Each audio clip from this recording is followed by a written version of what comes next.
ಸಮುದ್ರವನ್ನು ಕುರಿತಂತೆ ವಿಪರೀತವಾದ ಸಂಶೋಧನೆಗಳು ಪ್ರಪಂಚದಲ್ಲಿ ನಡೆದಿದೆ. ಆದರೆ ಆಳ ಸಮುದ್ರದಲ್ಲಿ ಈಗಲೂ ಏನೆಲ್ಲ ಇದೆ ಎಂಬ ರೋಚಕತೆ ಸಂಪೂರ್ಣವಾಗಿ ಬಯಲಾಗೇ ಇಲ್ಲ. ಇವತ್ತಿಗೂ ಒಳಕ್ಕೆ ಹೋದಂತೆಲ್ಲ ಹೊಸದು ಕಾಣುತ್ತಿರುತ್ತದೆ. ಹಾಗೆ ಭಾರತದಲ್ಲಿ ಹಗರಣಗಳು ಕೂಡ. ಹಗರಣಗಳ ಆಳ ಅಗಲವನ್ನು ಕಂಡುಹಿಡಿಯುವುದಕ್ಕೆ ಸಾಧ್ಯವೇ ಇಲ್ಲ. ಮೂಡಾ ಹಗರಣವು ಒಂದು ರೀತಿ ಸಮುದ್ರ ಸಂಶೋಧನೆ ಇದ್ದಂಗೆನೇ ಇದೆ. JDS ಶಾಸಕ GT ದೇವೇಗೌಡರ ಹತ್ತಿರದ ಸಂಬಂಧಿ ಹೆಸರನ್ನ ಈಗ ಮುಂದಕ್ಕೆ ತರಲಾಗಿದೆ. ಮಹೇಂದ್ರ ಎಂಬ ವ್ಯಕ್ತಿಗೆ ಕಾನೂನು ಬಾಹಿರವಾಗಿ 19 ನಿವೇಶನಗಳನ್ನು ಕೊಟ್ಟಿದ್ದಾರೆ ಅಂತ ದೂರುದಾರ ಸ್ನೇಹಮಯಿ ಕೃಷ್ಣ ಅವರು ಯಾರೋ ಆರೋಪಿಸಿದ್ದಾರೆ. ದೇವನೂರು ಬಡಾವಣೆ ಜಾಗದಲ್ಲಿ ಜಮೀನು ಇಲ್ಲದಿದ್ದರೂ ನಕಲಿ ದಾಖಲೆ ಸೃಷ್ಟಿಸಿ ಈ ಅಕ್ರಮವಾಗಿ ಪರಿಹಾರವನ್ನು ಪಡೆಯಲಾಗಿದೆ ಅನ್ನೋದು ಅವರ ಆರೋಪ. ಆ ವ್ಯಕ್ತಿಗೆ ಸೇರಿದ 2.2 ಎಕರೆ ಭೂಮಿ ಬಳಸಿದ್ದಾಗಿ ಮೂಡಾ ಹೇಳಿದೆ. ಆದರೆ ಇದರ ವಿವರ ಸಿಗ್ತಾ ಇಲ್ಲ ಅಥವಾ ನೀಡಿಲ್ಲ. ಬದಲಾಗಿ ಪ್ರೋತ್ಸಾಹದಾಯಕ ಯೋಜನೆಯಡಿ ಸೈಟ್ ನೀಡಿದ್ದಾಗಿ ತಿಳಿಸ್ತಾ ಇದೆ. ಈ ಪ್ರಕಾರ ಯೋಜನೆ ಪ್ರಕಾರನೇ ಕೊಡಬೇಕಾಗಿದ್ದು 2 ಸೈಟು, 19 ಯಾಕೆ ಅಂತ ಅವರ ಪ್ರಶ್ನೆ. ವಿಜಯನಗರದ 3ನೇ ಹಂತದಲ್ಲಿ 19 ಸೈಟನ್ನು ನೀಡಲಾಗಿದೆ ಅಂತ. ಅದಕ್ಕೆ ತಕ್ಷಣ GT ದೇವೇಗೌಡರು ತಮ್ಮ ಪ್ರತಿಕ್ರಿಯೆಯನ್ನು ಕೊಟ್ಟಿದ್ದಾರೆ. ಕಾನೂನು ವಿರುದ್ಧವಾಗಿ ಮಾಡಿದರೆ ಶಿಕ್ಷೆಯಾಗಲಿ ಅಂತಂದಿದ್ದಾರೆ. That's a very ordinary statement. ಹಗರಣದಲ್ಲೂ ಅಡ್ಜಸ್ಟ್ಮೆಂಟ್ ಪಾಲಿಟಿಕ್ಸ್ ಅಂತ BJP ಕಿಡಿ. GT ದೇವೇಗೌಡರು ಕೂಡ ತಮ್ಮ ಪ್ರಮಾಣ ಬಳಸಿಕೊಂಡು ಮೈಸೂರು ನಗರ ಪ್ರಾಂತ್ಯಕ್ಕೆ ಸೇರಿದ ಆಸ್ತಿಯನ್ನ ತಮ್ಮ ಸೋದರ ಮಗ ಮಹೇಂದ್ರ ಅವರಿಗೆ ಸೇರಿದ ಆಸ್ತಿ ಅಂತೇಳಿ ಸುಳ್ಳು ದಾಖಲೆಯನ್ನು ಸೃಷ್ಟಿ ಮಾಡಿಕೊಂಡು ಆ ಒಂದು ಜಮೀನಿಗೆ ಪರಿಹಾರ ಕೊಟ್ಟಿಲ್ಲ ಅಂತೇಳಿ ಮತ್ತೊಂದಷ್ಟು ದಾಖಲೆ ಸೃಷ್ಟಿ ಮಾಡಿಕೊಂಡು ಪರಿಹಾರದ ನೆಪದಲ್ಲಿ 50 ನೆಪದಲ್ಲಿ ಸುಮಾರು 18 ರಿಂದ 19 ನಿಮಿಷನ ಅವರು ಕೂಡ ಪಡ್ಕೊಂಡಿರೋದು. ಮಹೇಂದ್ರದಲ್ಲ ಜಮೀನು, ಅದು ಮೂಲತಃ ಬೇರೆ ಮಾಲೀಕರು ಸೇರಿದ ಜಮೀನು. ಹಲವಾರು ಜನ ಮನೆ ಕಟ್ಕೊಂಡು ವಾಸ ಇದ್ರು ಕೂಡ ಅದು ಕೃಷಿ ಭೂಮಿ ಅಂತೇಳಿ ಸುಳ್ಳು ದಾಖಲೆ ಸೃಷ್ಟಿ ಮಾಡ್ಕೊಂಡಿದ್ದಾರೆ. ಅವರು ಯಾರೇ 50-50 ಪಡೆದಿದ್ರು ನಿಜವಾದ ರೈತನಿಗೆ 50% ಕೊಡಲೇಬೇಕು. ಮಾಡ್ತಕ್ಕಂಥ ಸಂದರ್ಭದಲ್ಲಿ ಕೆಲವು ನ್ಯೂನತೆಗಳಿದ್ದಾವೆ. ಆ 50-50ನಲ್ಲಿ ದುರುಪಯೋಗ ಆಗಿದ್ದರೆ ಅವ್ರಿಗೆ ಶಿಕ್ಷೆ ಆಗಬೇಕು. ಕಾನೂನು ಉಲ್ಲಂಘನೆ ಆಗಿದ್ದರೆ ಅವ್ರಿಗೆ ಶಿಕ್ಷೆ ಆಗಬೇಕು ಅಂತಕ್ಕಂಥದ್ದು. ಇಷ್ಟು ವರ್ಷದಿಂದ ಇಷ್ಟೆಲ್ಲ ದೊಡ್ಡ ಪ್ರಮಾಣದಲ್ಲಿ ಮೂಡಾ ಹಗರಣ ಅಥವಾ ಮೂಡಾ ಅಡ್ಜಸ್ಟ್ಮೆಂಟ್ ಪಾಲಿಟಿಕ್ಸ್ ನಡೀತಾ ಇದ್ರೆ ಇದಕ್ಕೆ ಮೂಲ ಕಾರಣ ಸಿದ್ದರಾಮಯ್ಯನವರೇ. ಮೂಡಾ ಹಗರಣಕ್ಕೂ ಸಿದ್ದರಾಮಯ್ಯನವರೇ ಕಾರಣ, ಮೂಡಾ ಸೈಟಿನ ಅಡ್ಜಸ್ಟ್ಮೆಂಟ್ ರಾಜಕಾರಣಕ್ಕೂ ಕೂಡ ಅವರೇ ಕಾರಣ. ಈ ಪ್ರಕರಣದಲ್ಲಿ 2 ತಪ್ಪುಗಳು ಮೇಲ್ನೋಟಕ್ಕೆ ಎದ್ದು ಕಾಣ್ತಾ ಇದೆಯಲ್ಲ ಸರ್. ಮೊದಲನೇದಾಗಿ ಕ್ರಯಪತ್ರದಲ್ಲಿ ಮೂಲ ಮಾಲೀಕರ ಹೆಸರೇ ಇಲ್ಲ, ಅದರಲ್ಲಿ ತಂದಿರೋದು ಈ ಮಹೇಂದ್ರ ಅಂತಕ್ಕಂಥವ್ರ ಹೆಸರು. ಎರಡನೇದು ಈ ಯೋಜನೆಯಡಿ 2 ಸೈಟ್ ಕೊಡಬೇಕು. ಡೀಟೇಲ್ಸ್ ಎಲ್ಲ ನಮ್ಮ ಜನಕ್ಕೆ ಭಾಳ ಇಂಟ್ರೆಸ್ಟ್ ಇದ್ದಂಗಿಲ್ಲ. ಪಾಯಿಂಟ್ ಈಸ್ ಅಕ್ರಮ ಆಗಿದೆಯಾ ಅಕ್ರಮ ಆಗಿಲ್ವಾ, ದಟ್ಸ್ ಆಲ್. ಈ ದಾಖಲೆಗಳಲ್ಲಿ ಅಕ್ರಮ ಆಗಿದೆಯಾ ಆಗಿಲ್ವಾ ಅನ್ನೋದು ಕಂಡುಹಿಡಿಯೋದೇನು ದೊಡ್ಡ ಕೆಲಸ ಅಲ್ಲ. ಅದು ಕೆಲವು ದಾಖಲೆಗಳೇ ಇಲ್ಲ ಅಂತಾರಲ್ಲ ಸರ್. ಇಲ್ಲ ಅಂತಂದರೆ ಇಲ್ಲ, ಮರುಸೃಷ್ಟಿ ಆಗಬೇಕದು, ವಾಪಸ್ಸು ಟ್ರ್ಯಾಕ್ ಬ್ಯಾಕ್ ಆಗಬೇಕು. ಅವಾಗ ಇಲ್ಲ ಸಂಬಂಧಪಟ್ಟ ಮಾಲೀಕರಿಂದ ಸಮನ್ ಮಾಡಬೇಕು ಹೊಸದಾಗಿ. ಭಾಳ ಸರಿ ಆಗತ್ತಿದು. ಬೆಂಕಿ ಬಿದ್ದಾಗ ದಾಖಲೆಗಳು ಸುಟ್ಟೋಗುತ್ತೆ. ಅಥವಾ ಯಾರೋ ವಿಧಾನಸೌಧದಲ್ಲಿ ಒಂದು ಪರ್ಟಿಕ್ಯುಲರ್ ಕೇಸ್ ನನಗೆ ನೆನಪಿದೆ, ಸುಮಾರು 20 ವರ್ಷದ ಕೆಳಗೆ ಒಬ್ಬ ದೊಡ್ಡ ವ್ಯಕ್ತಿಗೆ ಸಂಬಂಧಪಟ್ಟಂಥ ಕೇಸ್ ಅದು ಅಂತಲೇ ಇಟ್ಕೊಳ್ಳೋಣ. ಯಾಕಂದರೆ ಈಗ ಅವ್ರು ಇಲ್ಲ, ಹಂಗಾಗಿ ಅದನ್ನು ಹೇಳಿ ಪ್ರಯೋಜನ ಇಲ್ಲ. ದೊಡ್ಡ ವ್ಯಕ್ತಿನೇ, ಅವರಿಗೆ ಸಂಬಂಧಪಟ್ಟ ಆ ಕೇಸ್ನಲ್ಲಿ 5 ಸರಿ ಹೋಯ್ತು ಫೈಲು ರೀಬಿಲ್ಡ್ ಆಗಿ, 5 ಸರಿನೂ ಕಳ್ತನ ಆಯ್ತು. ಅದು 5 ಸರ್ತಿನೂ ಕಳ್ತನ ಆಯ್ತು ವಿಧಾನಸೌಧದಲ್ಲಿ. ಹೌದು, ಓಕೆ. ಒಂದೇ ಪ್ರಕರಣ, ಓಕೆ, ಆರೋಪ ಬರ್ತಾ ಇದೆ, ಫೈಲ್ ಕ್ರಿಯೇಟ್ ಆಗುತ್ತೆ, ಕಳ್ತನ ಆಗುತ್ತೆ, ಕ್ರಿಯೇಟ್ ಆಗುತ್ತೆ, ಕಳ್ತನ ಆಗುತ್ತೆ. 5 ಸರಿ ಕಳ್ತನ ಆಯ್ತದ ಆ ಫೈಲ್. ಓಕೆ, ಕೊನೆಗೆ 6ನೇ ಸರಿ ಏನಾಯ್ತೋ ನಾನು ಫಾಲೋ ಮಾಡೋದು ಬಿಡಿ, ನನಗೂ ಇಂಟ್ರೆಸ್ಟ್ ಹೋಯ್ತದು. ಆಮೇಲೆ ಏನಾಯ್ತೋ ಏನೋ ಚೆಕ್ ಮಾಡ್ಬೇಕು. ಈಗ ಹೇಳಿದ್ರಿಂದ ಜ್ಞಾಪಕ ಬಂತು. ಈಗಲೂ ಅದೇ ಥರ ರೀಬಿಲ್ಡ್ ಮಾಡಬೇಕಾಗುತ್ತಾ ಸರ್? ಬೇರೆ ದಾರಿ ಇಲ್ಲ. You have to go back and rebuild it ಅಷ್ಟೇ. ದಾಖಲೆ ಇಲ್ಲ ಅಂತ ಕೈ ಬಿಡೋಕ್ಕಾಗಲ್ಲ. ದಾಖಲೆ ಇಲ್ಲ ಅಂತ ಕೈ ಬಿಡಕ್ಕೆ ಸ್ಟಾರ್ಟ್ ಮಾಡಿದ್ರೆ ದೇಶದಲ್ಲಿ ಎಲ್ಲ ದಾಖಲೆನೂ ಮಾಯ ಮಾಡಿಬಿಟ್ರಾಯ್ತು. ಈಗ ಆ ಕೆಲಸ ಮೂಡಾದವರೇ ಮಾಡಬೇಕು, ಮೂಡಾನವರು ಮಾಡಬೇಕು, ಲೋಕಾಯುಕ್ತದವರು ಮಾಡಬೇಕು, ಎಲ್ಲರೂ ಮಾಡಬೇಕು, ಸರ್ಕಾರನೂ ಮಾಡಬೇಕು, ಎಲ್ಲರೂ ಮಾಡಬೇಕು. The government cannot wash of it's hands. ಕೈ ತೊಳೆದುಕೊಂಡು ಖಾಲಿ ಮಾಡೋಕ್ಕೆ ಬರಲ್ಲ. ಹಂಗಾದ್ರೆ ನಾಳೆ ಕಂಡು ದಾಖಲೆ ಬೇಕಾಗಿದ್ದನ್ನು ತಗೊಂಬ ಸುಟ್ಟಾಕ್ಬಿಡು ಅಥವಾ ತಗೊಂಡೋಗಿ ಬಿಸಾಕ್ಬಿಡು ಆಗ್ಬಿಡುತ್ತೆ. ಏನು ಮಾಡೋಣ? ಬಟ್ ವಿಜಯನಗರದಲ್ಲಿ 1 ಕೋಟಿ 1.5 ಕೋಟಿ ಇದೆ ಸರ್ ಸೈಟ್. 19 ಸೈಟ್, ಒಂದೊಂದು ಸೈಟ್ ತಗೊಳಕ್ಕೆ ಇಡೀ ಜೀವನ ಕಷ್ಟಪಡ್ಬೇಕು. 19 ಸೈಟ್ ಕೊಡ್ತಾರೆ ಅಂದ್ರೆ ಸರ್ ತಮಾಷೆನಾ ಸರ್? ಅದು ಅಲ್ಲ, ಕೆಲವ್ರಿಗೆ ಅದೃಷ್ಟ ಇರುತ್ತೆ, ಹಸ್ತದಲ್ಲಿ ರೇಖೆ ಇರುತ್ತೆ, ಸಿಕ್ಕತ್ತೆ. ಬೇರೆಯವ್ರಿಗೆ ರೇಖೆ ಇಲ್ಲ, ಸಿಗಲ್ಲ. ಏನು ಮಾಡ್ತೀರಿ? ಈಗ 5,000 ಸೈಟ್ ಅಂದರೆ ಅದು ಜೋಕಲ್ಲ ಆ ಪೀರಿಯಡಲ್ಲಿ. ಬಟ್ ಸುನಿಲ್ ಹೇಳ್ತಿರೋದು ಇದು ಮೂಡ ಅಕ್ರಮ ಹಗರಣ, ಸಿದ್ದರಾಮಯ್ಯನವರೇ ಅದಕ್ಕೆ ಮೂಲ ಕಾರಣ ಅಂತ ಹಂಗೆ ಕಾಣಿಸ್ತಿಲ್ಲ ನನಗೆ. ಸತತವಾದ ಸರ್ಕಾರಗಳ ಅವಧಿಯಲ್ಲಿ ಅಧಿಕಾರಿಗಳು ತಮಗೆ ಬೇಕಾದ ರೀತಿಯಲ್ಲಿ ಆಯಾ ಘಟ್ಟದ ಆಯಾ ಕಾಲದ ರಾಜಕಾರಣಿಗಳನ್ನು ತಮ್ಮ ಪ್ರಭಾವದಲ್ಲೋ ಅಥವಾ ಆಸೆ ದುರಾಸೆಯ ಬಲೆಯ ಒಳಕ್ಕೋ ಕೆಡವಿ ಏಜೆಂಟರ ಸಹಕಾರದೊಂದಿಗೆ ನುಂಗಿ ನೀರು ಕುಡಿದಿರುವ ಪ್ರಕರಣ ಇದು ಅಂತ ಬರೀಬೋದು. ಎಕ್ಸಾಮಲ್ಲಿ ನಮಗೆಲ್ಲ ಹಿಂದೆ ಒಂದು ಪದ ಕೊಟ್ಟು ಇದಕ್ಕೆ ಒಂದು ಪ್ಯಾರಾ ಮೇಲೆ ಬರೀಬಾರ್ದು ಹೌದು ಹೌದು ಅಂತ ಒಂದು ಕ್ವಶನ್ ಕೊಡೋರು, 5 ಕೊಡೋರು, ಅದಕ್ಕೆಲ್ಲ ಒಂದೇ ಪ್ಯಾರಾ ಬರೀಬೇಕು ನೀವು. ಹೌದು ಕರೆಕ್ಟ್. ನಮ್ಮ ಟೀಚರ್ ಹೇಳೋರು ಆ ಒಂದು ಪ್ಯಾರದಲ್ಲಿ ಎಲ್ಲ ಇರಬೇಕು, ಹುಷಾರು, ಎಲ್ಲ ಡೀಟೇಲ್ಸ್ ಅದರೊಳಗಡೆ ಇರಬೇಕು, ಪ್ಯಾಕ್ ಆಗಬೇಕು. ಈಗ ನಾನು ಹೇಳಿದ್ದು ಆ ಥರ ಒಂದು ಪ್ಯಾರ ಇಡೀ ಹಗರಣವನ್ನು ಅಷ್ಟಾಗಿ ಬಣ್ಣಿಸಬಹುದು ಅಷ್ಟೇ. ಇನ್ನು ಮೂಡಾದ ಮಾಜಿ ಆಯುಕ್ತ ನಟೇಶ್ ಲೋಕಾಯುಕ್ತ ವಿಚಾರಣೆಗೆ ಗೃಹ ಇಲಾಖೆ ಅನುಮತಿಯನ್ನು ಕೊಟ್ಟಿದೆ. ಈ ಬೆನ್ನಲ್ಲೇ ಮುಂದಿನ ವಾರ ವಿಚಾರಣೆಗೆ ಬನ್ನಿ ಅಂತ ಈಗ ಸಮನ್ಸ್ ಜಾರಿ ಮಾಡಿದ್ದಾರೆ. ಈ ನಡುವೆ ಸ್ನೇಹಮಯಿ ಕೃಷ್ಣ ವಿರುದ್ಧ ಕೆಪಿಸಿಸಿ ಲಕ್ಷ್ಮಣ್ ವಕ್ತಾರ ದೂರು ಕೊಟ್ಟಿದ್ದಾರೆ. ಅವನೊಬ್ಬ ರೌಡಿ ಶೀಟರು, 44 ಕೇಸ್ ಇದೆ, ಸಿಎಂ ವಿರುದ್ಧ ಸುಳ್ಳಾರೋಪ ಮಾಡ್ತಾರೆ, ಇವ್ರನ್ನ ಅರೆಸ್ಟ್ ಮಾಡಬೇಕು, ಇಲ್ಲಾಂದರೆ ನಾನು ಧರಣಿ ಸತ್ಯಾಗ್ರಹ ಮಾಡ್ತೀನಿ ಅಂತೆಲ್ಲ ಎಚ್ಚರಿಕೆ ಕೊಟ್ಟಿದ್ದಾರೆ. ಈ ನಡುವೆ ಮೂಡಾದಲ್ಲಿ ಭ್ರಷ್ಟಾಚಾರ ಹಿನ್ನೆಲೆಯಲ್ಲಿ ಖಾತೆ, ಕಂದಾಯ ಸೇರಿ ಎಲ್ಲ ಸೇವೆಗಳನ್ನು ಪ್ರಾಧಿಕಾರ ಸ್ಥಗಿತ ಮಾಡಿದೆ. ಒಬ್ಬ ಆಯುಕ್ತರಿಗೆ ಕೊಟ್ಟಿದ್ದಾರೆ, ಇನ್ನೊಬ್ಬ ಆಯುಕ್ತರಿಗೂ ಕೊಡಬೇಕಾಗಿ ಬರುತ್ತೆ. ಒಂದೇ ಆಯುಕ್ತರಿಗೆ ನಿಲ್ಸಕ್ಕಾಗಲ್ಲ ಅದನ್ನು. ದ ನೆಕ್ಸ್ಟ್ ಆಯುಕ್ತ ಯಾರಿದ್ದಾರೆ ಅದು ಪಾತ್ರಧಾರಿ ಇದ್ದಂಗೆ ಇದೆ ಮೇಲ್ನೋಟಕ್ಕೀಗ, ಅಥವಾ ಈಗಿರೋ ಸದ್ಯದ ದಾಖಲೆಗಳು ಅಥವಾ ಆರೋಪಗಳಲ್ಲಿ. ಹಾಗಾಗಿ ಅದು ಬರಬೇಕಾಗತ್ತೆ. ನಂಬರ್ 2, ಇವ್ರು ಯಾರೋ ನಾನು ಧರಣಿ ಮಾಡೋದು ಅವ್ರ ಹಕ್ಕು. ಅವ್ರು ಯಾವುದಕ್ಕೆ ಬೇಕಾದ್ರೂ ಎಲ್ಲಿಗೆ ಬೇಕಾದ್ರೂ ಧರಣಿ ಮಾಡ್ಕೋಬೋದು, ಎಲ್ಲಿ ಬೇಕಾದ್ರೂ ಮಾಡ್ಕೋಬೋದು, ಅದು ಅವ್ರ ಇಷ್ಟ. But how can he say somebody has to be arrested? How? 44 case ಇದೆ ಅಂದರೆ go to court, obtain the order of arrest. You are nobody to direct anybody to be arrested. ಇದೊಳ್ಳೆ ಕಷ್ಟವಾಯ್ತಲ್ಲ. ಅವನು ಎಕ್ಸ್ ವ್ಯಕ್ತಿ ಯಾರೋ ಆರೋಪ ಮಾಡ್ತಿದ್ದಾರೆ ಅಥವಾ ದಾಖಲೆಗಳನ್ನು ಬಿಡ್ತಿದ್ದಾರೆ. ಧೈರ್ಯ ಇದ್ದರೆ, ಶಕ್ತಿ ಇದ್ದರೆ ಅದನ್ನು ಅಲ್ಲೇ ಎದುರಿಸಬೇಕು. ಹೌದು, ಇದೊಳ್ಳೆ ಕಷ್ಟವಾಯ್ತಲ್ಲ ಇದು. ಅಥವಾ ಇವ್ರದೇ ಗವರ್ನಮೆಂಟ್ ದಿನ ಆರೋಪ ಮಾಡುತ್ತಿದ್ದಾರೆ ಬೊಮ್ಮಾಯಿ ಸರ್ಕಾರದ ವಿರುದ್ಧ, ಅರೆಸ್ಟ್.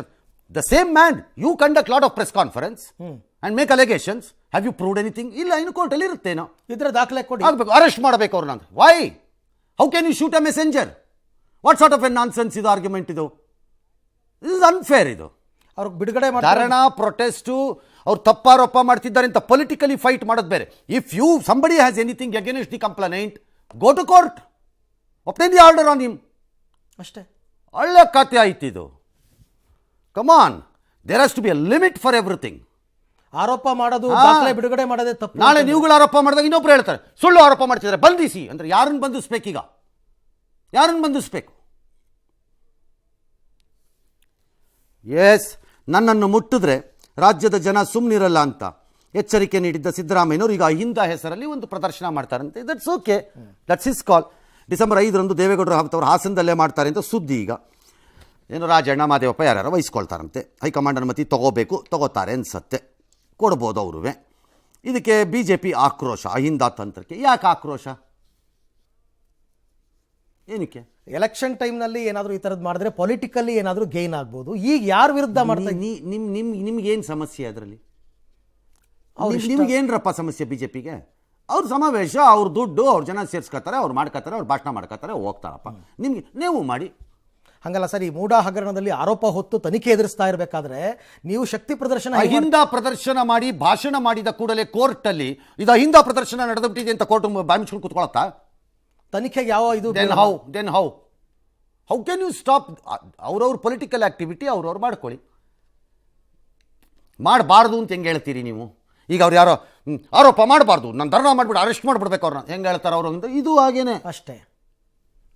ಎಸ್. ಇನ್ನು ಬೊಮ್ಮಾಯಿ ಸರ್ಕಾರದ ವಿರುದ್ಧ ಗುತ್ತಿಗೆದಾರ ಅಂಬಿಕಾಪತಿ ಮಾಡಿದ 40% ಆರೋಪ ಆಧಾರರಹಿತ ಎಂಬ ತೀರ್ಮಾನಕ್ಕೆ ಲೋಕಾಯುಕ್ತ ಪೊಲೀಸರು ಬಂದಿದ್ದಾರೆ ಎನ್ನಲಾಗಿದೆ. ಅಂಬಿಕಾಪತಿ ಆರೋಪವನ್ನೇ ಆಧಾರವಾಗಿಟ್ಟುಕೊಂಡು ದೊಡ್ಡ ಮಟ್ಟದ ಪ್ರತಿಭಟನೆ ಮಾಡಿದ್ದ ಕಾಂಗ್ರೆಸ್ ಇದೀಗ ಅವರ ವಿರುದ್ಧ ಬಿಜೆಪಿ ಮುಗಿಬಿದ್ದಿದೆ. ಅಂಬಿಕಾಪತಿ ಗುತ್ತಿಗೆದಾರನೇ ಅಲ್ಲ, ಬಿಜೆಪಿ ಆಡಳಿತದಲ್ಲಿದ್ದಾಗ 40% ಕಮಿಷನ್ ಎಂಬ ಸುಳ್ಳು ಅಪಪ್ರಚಾರ ಮಾಡಿದ್ರು. ದುರ್ಮಾರ್ಗದ ಮೂಲಕ ಕಾಂಗ್ರೆಸ್ ಅಧಿಕಾರ ಕಬಳಿಸಿದೆ. ಇದಕ್ಕೆ ಲೋಕಾಯುಕ್ತ ವರದಿ ಸಾಕ್ಷಿ ಅಂತೆಲ್ಲ ಕಿಡಿಕಾರಿದೆ. ಕಾಂಗ್ರೆಸ್ ರಾಜ್ಯದ ಜನತೆಯ ಕ್ಷಮೆ ಕೇಳಬೇಕು ಅಂತ ಒತ್ತಾಯಿಸಿದೆ. ಈ ನಡುವೆ ಕೋವಿಡ್ ಕೂಡ, ಅಕ್ರಮ ಕೂಡ ಸುಳ್ಳು ಅಂತ ಬರುತ್ತೆ ವರದಿ, ನಿಮಗೆ ಮುಖಭಂಗ ಆಗುತ್ತೆ ನೋಡ್ತೀರಿ ಅಂತ ಬಿಜೆಪಿ ಹೇಳಿದೆ. ರಾಜ್ಯದ ಜನರನ್ನ ದಿಕ್ಕು ತಪ್ಪಿಸುವಂತಹ ಪ್ರಯತ್ನವನ್ನ ಕಾಂಗ್ರೆಸ್ನವರು ಮಾಡಿದ್ರು. ತಾನು ಅಧಿಕಾರಕ್ಕೆ ಬರಬೇಕು ಅನ್ನುವ ಕಾರಣಕ್ಕೆ 40% ಅನ್ನುವಂಥದ್ದು ಕಾಂಗ್ರೆಸ್ನ ಒಂದು ಟೂಲ್ ಕಿಟ್ ನ ಭಾಗ ಆಗಿತ್ತು. ಸಿದ್ದರಾಮಯ್ಯನವರ ಆದಿಯಾಗಿ ಇಡೀ ಕಾಂಗ್ರೆಸ್ನವ್ರಿಗೆ ಹೇಳ್ತೇನೆ, ನೀವು ರಾಜ್ಯದ ಜನರ ಕ್ಷಮೆಯನ್ನ ಕೇಳಬೇಕು. ಇವತ್ತು ಇನ್ನು ಬೇರೆ ಬೇರೆ 40% ಸರ್ಕಾರ, 40% ಸರ್ಕಾರ, ಈಗ ಉತ್ತರ ಕೊಡಿ ಅದಕ್ಕೆ. ಕ್ಷಮೆ ಕೇಳಬೇಕಲ್ಲ. ಈಗ ಮಾನ್ಯ ಮುಖ್ಯಮಂತ್ರಿಗಳೇ, ಉಪಮುಖ್ಯಮಂತ್ರಿಗಳೇ, ಈಗ ರಾಜ್ಯದಲ್ಲಿ ಸುಳ್ಳುಗಳನ್ನು ಹೇಳಿ ಸರ್ಕಾರ ಮಾಡಿದ್ರಿ. ಹಾ, ಈಗ ಅಲ್ಲ ಸರ್, ಈಗ ಒಂದು ವೇಳೆ ಲೋಕಾಯುಕ್ತರ ವರದಿನೇ ಇದೇ ಅಂತಿಮ ಅನ್ನೋದೇ ಆದರೆ ಈ ನಿರ್ಧಾರಕ್ಕೆ ಬಂದಿದ್ರೆ ಅಫ್ಕೋರ್ಸ್ ಕಾಂಗ್ರೆಸ್ನವರು ರಾಜ್ಯದ ಜನ ಕ್ಷಮೆ ಕೇಳಲೇಬೇಕು. ಯಾಕಂದ್ರೆ ಎಲೆಕ್ಷನ್ ಅಲ್ಲಿ ಮೇಜರ್ ವರ್ಕೌಟ್ ಆಗಿದ್ದೇ ಇದಲ್ವಾ ಸರ್? ಅದೇ ನೋಡೋಣ. ಈಗ first this looks like leaked report ಇದ್ದಂಗಿದೆ ಇದು. ಹೌದು ಸರ್, ನನ್ನ ಪ್ರಕಾರದಲ್ಲಿ ನನಗೆ ಗೊತ್ತಿಲ್ಲ ಈ ಫುಲ್ ರಿಪೋರ್ಟ್ ಏನಿದೆ ಅಂತ. ಓಕೆ. ಯಾಕಂದರೆ ಈ ಪ್ರಕರಣದಲ್ಲಿ ಲೋಕಾಯುಕ್ತದಲ್ಲಿ ಅದು ಸ್ಪೆಸಿಫಿಕ್ ಕೇಸ್ ಇದೆ. ಅದು ಯಾರೋ ಒಬ್ಬ ಅಂಬಿಕಾಪತಿ ಅನ್ನೋರು, ಇನ್ನೊಂದು ಯಾರೋ ಕೆಂಪಣ್ಣ ಅನ್ನೋರು, ಯಾರೋ ಡ್ಯಾಶು ಎರಡು ಡೆತ್ ಆಗೋಗಿದೆ. ಅದು ಇಬ್ರು ಇಲ್ಲ. ಹೌದು, ಹಾಂ, ಎರಡೂ ಇಲ್ಲ ಅದೀಗ. ಹೌದು. ಸೊ ಹಾಗಾಗಿ ಈ ತನಿಖೆಯ ಫುಲ್ ವರದಿಯನ್ನು ಮತ್ತು ಆ ಫೈನಲ್ ಅಸಂಪ್ಷನ್ಗೆ ಅವ್ರು ಏನು ಬಂದಿದ್ದಾರೆ ಅಂತ ಇದ್ದೀವಿ ನಾವು, ಅದನ್ನ we need to see under what circumstances they have arrived at it ಅಂತ. Okay. So let's accept it as ಅದಿಲ್ಲ ಅಂತಾನೆ ಅನ್ಕೊಳ್ಳೋಣ. ಅವರೇನು ಇಲ್ಲ ಅನ್ನೋದು 40% ಪೋಸ್ಟರ್ನ ಮಾನ್ಯ ಮುಖ್ಯಮಂತ್ರಿ ಇವತ್ತಿನ ಮತ್ತು ಉಪಮುಖ್ಯಮಂತ್ರಿ ಇವತ್ತಿನ ಅಂಟಿಸಿದಾಗಲೇ ನಾನು ಈ ಪ್ರಶ್ನೆ ಕೇಳಿದ್ದೆ. Pay CM unless you have a piece of document how can you go and paste something ಅಂತ ಕೇಳಿದ್ದೆ. ಎಸ್ ಎಸ್, ಹೆಂಗ್ ಅಂಟಿಸ್ತೀರಿ ನೀವು ಹೋಗಿ? ಅಲ್ಲ, ಕೆಂಪಣ್ಣ ಹೇಳಿರೋದ್ರ ಮೇಲೆ ನಾವು ಮಾಡಿರೋದು ಅಂತ ಅಂದಿದ್ದಾರೆ ಇವರು. ನನ್ನ ಹತ್ರ ಇದೆ ಅದಕ್ಕೆ ದಾಖಲೆ. ಹೌದು. ಕೆಂಪಣ್ಣ ಹೇಳಿದ ಆಧಾರದ ಮೇಲೆ ನಾನು ಪೋಸ್ಟ್ ಅಂಟಿಸ್ತೀನಿ ಅಂತಂದ್ರೆ ಹೇಗೆ ಅನ್ನೋದಕ್ಕೆ ಆವಾಗ ಉತ್ತರ ಕೊಡಬೇಕು. ಖಂಡಿತ ಕೊಡಲೇಬೇಕು. ಇಲ್ದಿದ್ರೆ ರಾಜ್ಯದ ಜನ ಅದಕ್ಕೆ ಬೇಕಾದ ತೀರ್ಮಾನ ಅವ್ರು ಮಾಡ್ಕೋಬೋದಾಗ. ಕರೆಕ್ಟ್. ನಾಳೆ ದಿನ ಇವ್ರು ಏನೇ ಆರೋಪ ಮಾಡಿದ್ರು ನಾವು ಅದರ ಅನುಮಾನದಲ್ಲೇ ನೋಡೋ ಹಂಗಾಗತ್ತಲ್ಲ ಸರ್. ಈಗ ಕೋವಿಡ್ ಹಗರಣ ಅಂದ್ರು, ಇನ್ನೇನೇನೋ ಅಂತಂದ್ರು, ಎಲ್ಲನೂ ಅನುಮಾನನೇ ಬರುತ್ತೆ. ರಾಜ್ಯದ ಜನ ನಮ್ಮ ಸರ್ಕಾರಗಳ ಬಗ್ಗೆ ವಿಪರೀತವಾದ ನಂಬಿಕೆ ಇಟ್ಟುಕೊಂಡು ಎಲ್ಲ ಸರ್ಕಾರಗಳಿಗೆ ಇದ್ದಾರೆ ಅಂತ ಅನ್ಕೊಂಡಿದ್ದೀರಾ? ಹಾಗಾದ್ರೆ 40% ವರ್ಕೌಟ್ ಆಗಲಿಲ್ವ ಸರ್ ಎಲೆಕ್ಷನ್ ಟೈಮ್ನಲ್ಲಿ ಕಾಂಗ್ರೆಸ್ನವರಿಗೆ? BJP ಕತೆ ಕಾಯ್ತಿದ್ರಂತ ಅವಾಗ ಅದನ್ನು ಕೌಂಟ್ರ್ ಮಾಡಿದೆ. ಯಾರು ನಿಮ್ಮನ್ನು ಮಾಡಬೇಡಿ ಎಂದಿದ್ದು? ಯಾರು ನಿಮ್ಗೆ ಹೇಳಿದ್ದು? ಅವತ್ತಿನ ಮುಖ್ಯಮಂತ್ರಿಗೆ ಗಿಣಿಗಾದರೂ ಇನ್ನು 3 ಸರಿ ಹೇಳ್ಕೊಟ್ಬಿಟ್ಟಿದ್ರೆ ಹೇಳಿದ್ದನ್ನು ಹೇಳ್ಬಿಡೋದು. ಅದು ಇವರು ಬಾಯೇ ಬಿಡಲಿಲ್ಲ. The chief minister plastered his mouth. Yes sir. ಮೈಗೆ ಎಣ್ಣೆ ಹಾಕ್ಕೊಂಡು ತಿರ್ಗಾಡ್ಬಿಟ್ರು ಆ ಟೈಮಲ್ಲಿ. The honourable chief minister of that day. Yes. He did not even feel ashamed. ತನ್ನ ಫೋಟೋ ನಮ್ಮ ಫುಟ್ಪಾತ್ ಮೇಲೆ, ಕಾಂಪೌಂಡ್ ಮೇಲೆ ಅಂಟಿಸಿದಾಗ ಒಂದು ಸಂಘಟನೆ answer, he has to answer that. ನಾನಲ್ಲ ಆ ಕ್ವಶನ್ ಆನ್ಸರ್ ಮಾಡಬೇಕಾಗಿರೋದು. ಮಹಾರಾಷ್ಟ್ರ ಚುನಾವಣಾ ಪ್ರಚಾರದಲ್ಲಿ ಮಾತಿನ ಮತಾಪು. ಇತ್ತೀಚೆಗೆ ಭಾಷಣದಲ್ಲಿ ಮೋದಿ ಹೇಳ್ತಿದ್ದಾರೆ ಜಾತಿ ಗಣತಿ ವಿರೋಧಿ ಬಿಂಬಿಸ್ತಿದ್ದಾರೆ, ಅವ್ರ ಜ್ಞಾಪಕ ಶಕ್ತಿ ಹೋಗ್ಬಿಟ್ಟಿರ್ಬೇಕು ಅಂತೆಲ್ಲ ರಾಹುಲ್ ಗಾಂಧಿ. ಜ್ಞಾಪಕ ಶಕ್ತಿ ಹೋಗ್ಬಿಟ್ಟಿರೋರು ಜ್ಞಾಪಿಸ್ಕೊಂಡು ಹೇಳ್ತಾರ? ಅದು ಮೋದಿಗೆ ಜ್ಞಾಪಕ ಶಕ್ತಿ ಈಗ ಸದ್ಯಕ್ಕೆ, ವಯಸ್ಸಾದ್ಮೇಲೆ ಎಲ್ಲರಿಗೂ ಆಗ್ಬೋದು. ಹೌದು. ಸೊಲ್ಲಾಪುರದಲ್ಲಿ ಭಾಷಣ ಮಾಡಿದ ಪ್ರಧಾನಿ ಸಿದ್ದರಾಮಯ್ಯನವರು ಅಬಕಾರಿ ಸುಳ್ಳದು ಜಾಹೀರಾತು, ಕರ್ನಾಟಕದ ಗ್ಯಾರಂಟಿ ಬಗ್ಗೆ ಸುಳ್ಳು ಜಾಹೀರಾತಿ ಕೊಟ್ಟಿದ್ದಾರೆ ಮಹಾರಾಷ್ಟ್ರ BJP ವಿರುದ್ಧ, ಕೇಸ್ ಹಾಕ್ತೀನಿ, ಪಾಠ ಕಲಿಸ್ತೀನಿ ಅವರಿಗೆ ಅಂತ ಅವರು ಹಾಕೊಂಡಿದ್ದಾರೆ. ಕಲಿಸ್ಬೋದು, ನೀವು ಕಲಿಸಕ್ಕಾಗಲ್ಲ ಅಂತ ನಾನು ಹೇಳಲ್ಲ. ನೀವು ಕೇಸು ಹಾಕ್ಬೋದು, ಹಾಕಕ್ಕಾಗಲ್ಲ ಅಂತಲೂ ಹೇಳೋಕ್ಕಾಗಲ್ಲ. But on what case? ಅದು ಗ್ಯಾರಂಟಿ ಮೇಲೆ. ಫೇರ್ ಕೋರ್ಟ್ ಅಂತ. ನನಗೆ ಭಾಳ ಇಂಟ್ರೆಸ್ಟ್ ಇದೆ ಈ ಕೇಸ್ ಬೀಳಲಿ ಅಂತ. ಹೆಂಗೆ ಸರ್? ನಂಗೆ ಭಾಳ ಇಂಟ್ರೆಸ್ಟ್, ಕಾಯ್ತಾ ಇದ್ದೀನಿ ನನಗೆ ಇದನ್ನ. ಯಾಕಂದರೆ ಆರ್ಗ್ಯುಮೆಂಟ್ಸ್ ದಟ್ ವಿಲ್ ಕಮ್, ಅದಾದ್ಮೇಲೆ ಬರೋ ಆರ್ಗ್ಯುಮೆಂಟ್ಸು ಭಾಳ ಮಜಾ ಇರುತ್ತೆ ನನಗೆ. ಗ್ಯಾರಂಟಿ ಅನುಷ್ಠಾನ, ಗ್ಯಾರಂಟಿ ಅನುಷ್ಠಾನ ಆಗಿದೆ, ಆಗಿಲ್ಲ ಅಂತ ಯಾವನೂ ಹೇಳೋಕ್ಕಾಗಲ್ಲ ನನ್ನ ಪ್ರಕಾರದಲ್ಲಿ. ಓಕೆ. ಆದರೆ ನೀವು ಹೇಳಿದಂತೆ ಆ ಗ್ಯಾರಂಟಿ ಅನುಷ್ಠಾನ ಆಗಿದೆಯಾ ಅನ್ನೋ ಮೂಲ ಪ್ರಶ್ನೆ ಇನ್ನೂ ಇದೆ. Yes sir, of course. ನಿಮ್ಮ ಅಡ್ವರ್ಟೈಸ್ಮೆಂಟಲ್ಲಿ 200 ಯೂನಿಟ್ ಅಂದ್ರಿ, ಆಮೇಲೆ ವರೆಗೆ ಸೇರಿಸಿದ್ರಿ. Does it amount to cheating? 10 kg ಅಕ್ಕಿ ಅದು ಕೊಡ್ತೀನಿ, ಚೀಟಿಂಗ್. 10 kg ಅಂದ್ರಿ, ಯು ಲೈಡ್ ಅಂತ. Does it amount to lying? 5 kg ಅಲ್ಲಿಂದ ಬರ್ತಿದೆ ಅಂತ ನಿಮಗೆ ಗೊತ್ತಿತ್ತು, ಹೇಳಲಿಲ್ಲ ಜನಕ್ಕೆ, ಹೇಳಲಿಲ್ಲ ಅಂತ. ಓಕೆ. ಎಲ್ಲ ಹೆಣ್ಣು ಮಕ್ಕಳಿಗೆ 2,000 ರೂಪಾಯಿ ಹೌದು ಅಂದ್ಬಿಟ್ರಿ. ಇಲ್ಲ, ಎಲ್ಲ ಹೆಣ್ಣು ಮಕ್ಕಳಿಗೂ ಕೊಟ್ಟಿಲ್ಲ, ಮನೆಯಲ್ಲಿ ಮನೆಯ ಯಜಮಾನಿ ಅಂತಂದ್ರಿ.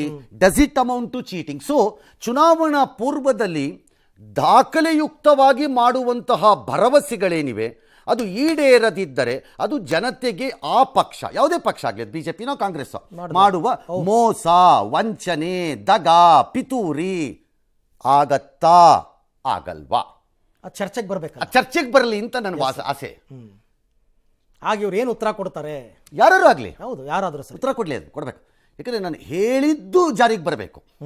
ಯಾಕಂದರೆ ಅದಾದ ಮೇಲೆ ಬಂದಿರೋ ಆಡೇನು, ನುಡಿದಿದ್ದನ್ನು ನಡೆದಿದ್ದೇವೆ ಅಂತ. ನುಡಿದಿದ್ದಲ್ಲ ಅಂತ ನನ್ನ ವಾದ. ನಾವು ಷರತ್ತೇ ಹಾಕಿರ್ಲಿಲ್ಲ, ಆಮೇಲಿಂದ ನಾವು ಷರತ್ತು ಹಾಕ್ತೀವಿ. ಹಂಗಾಗಲ್ಲ, ಹಾಕ್ಬೋದು. ಆದರೆ ಮಧ್ಯದಲ್ಲಿ ಮಾಧ್ಯಮಗಳಲ್ಲೋ ಯಾರ್ಯಾರೋ ಪ್ರಶ್ನೆ ಹೇಳಿದ್ರು, ಷರತ್ತೇನು ಹೇಳ್ಕೊಳ್ಳಿ, ಷರತ್ತೇನು ಹೇಳ್ಕೊಳ್ಳಿ, ಏನು ಮಾತಾಡಲಿಲ್ಲ, ಬಾದರ್ ಮಾತೇ ಆಡಲಿಲ್ಲ. ಹಂಗಾಗಿ ನನಗಿದು ಇಂಟ್ರೆಸ್ಟಿಂಗ್ ಆಗಿದೆ ಈ ಕೇಸು. ಓಕೆ, ದೂರ. ಸೊ ಫಾರ್ ಎ ಗುಡ್ ಡಿಸ್ಕೋರ್ಸ್ಗೆ ಚೆನ್ನಾಗಿರುತ್ತೆ. ಇವ್ರು ಕೇಸ್ ಹಾಕಬೇಕು, ಆಗ ಅವ್ರೇನು ಮಾಡ್ತಾರೆ ನೋಡೋಣ. ಒಂದು ಎರಡನೇದು BJP ಶುಡ್ ಕಮ್ ಬ್ಯಾಕ್ ನಾವು, ಅವ್ರು ಪ್ರಾಬಬ್ಲಿ ಬರ್ತಾರೆ ಅಂದ್ಕೊಂಡಿದ್ದೀನಿ. ಅಲ್ಲಿ ಅವ್ರು ಕೇಸ್ ಹಾಕಿದಾಗ ಇಲ್ಲಿ ಪೋಸ್ಟರ್ ಅಂಟಿಸಿದ ಕೇಸ್ ಏನಾಯಿತು, ಅದೇನಾಗುತ್ತೆ? ಅದೇನಾಗುತ್ತೆ?